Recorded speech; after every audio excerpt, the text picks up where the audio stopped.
সুবর্ণা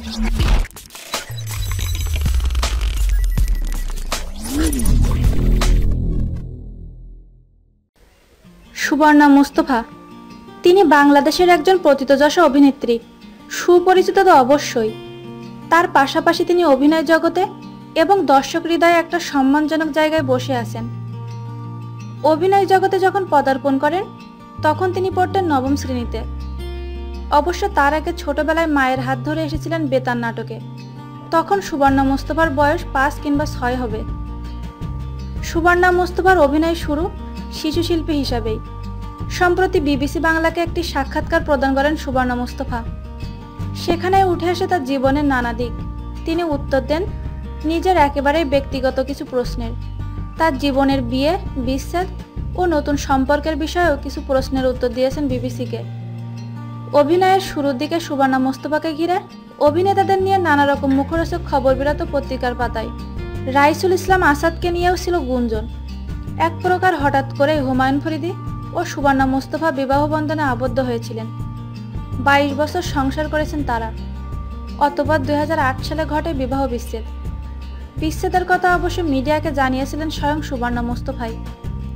অতঃপর আলোচনা শুরু হয়েছিল সুবর্ণার দ্বিতীয় বিয়ে প্রসঙ্গে। বিচ্ছেদের দীর্ঘদিন পরে নির্মাতা সৌদার সঙ্গে বিবাহ বন্ধনে আবদ্ধ হন তিনি। সৌদা বয়সে সুবর্ণার চেয়ে অনেক কনিষ্ঠ।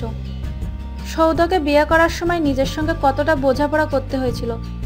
বিবিসির এই প্রশ্নের উত্তরে সুবর্ণা বলেন, কোনো বোঝাপড়া করতে হয়নি। কারণ যখন সিদ্ধান্ত নিলাম আমি আর ফরিদী একসাথে থাকবো না, তখনই সিদ্ধান্ত নিলাম আমি আর সৌদ বিয়ে করব। এত দ্বিধাদ্বন্দ্বে পড়ার বয়স তো অনেক আগেই পার হয়ে গেছে।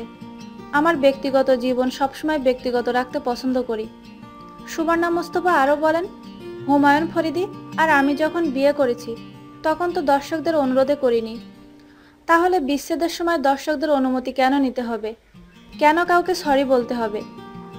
অবশ্য দর্শকদের কৌতূহলকে সম্মান দেখিয়ে বললেন, তবে হ্যাঁ, একজন পাবলিক ফিগার হিসাবে আমি জানি এক ধরনের কৌতূহল দর্শকদের থাকবেই। তাই চেষ্টা করেছি সম্পর্কগুলো সম্পর্কে ওপেন থাকতে।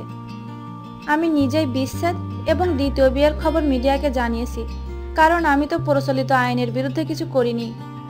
আর দ্বিতীয় বিয়ে যে পৃথিবীতে আমি প্রথম করলাম তা তো নয়।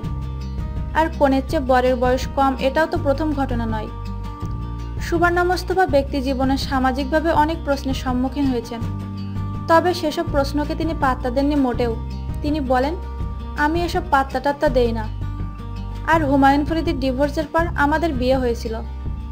হুমায়ুন ফরিদীর সঙ্গে কেন তার বিয়েটি টেকেনি? সুবর্ণা মুস্তফা বলেন, পারস্পরিক সম্মান, বন্ধুত্ব বিয়েতে খুবই জরুরি। ভালোবাসা কিন্তু থাকে, কিন্তু বন্ধুত্ব আর সম্মানের জায়গাটুকু যদি নড়বড়ে হয়ে যায় তখনই ওই বিয়ের আর কোনো মানে হয় না। তিনি বলেন, হুমায়ুন ফরিদী সম্পর্কে আমি খুব কম কথাই বলবো, যতটুকু বলা দরকার। কারণ তিনি তো নেই তার সপক্ষ সমর্থন বা দ্বিমত প্রকাশ করতে। তাই তাকে নিয়ে কথা বলাটা অশোভন। তার সাথে 22 বছর ছিলাম একসাথে। আর থাকার মতো পরিস্থিতি ছিল না, তাই ছিলাম না। তবে যে বিষয়টি আমাকে ভাবায়, হুমায়ুন ফরিদীর মতো এত বড় মাপের একজন অভিনেতা কেন এত অল্প বয়সে মারা যাবে?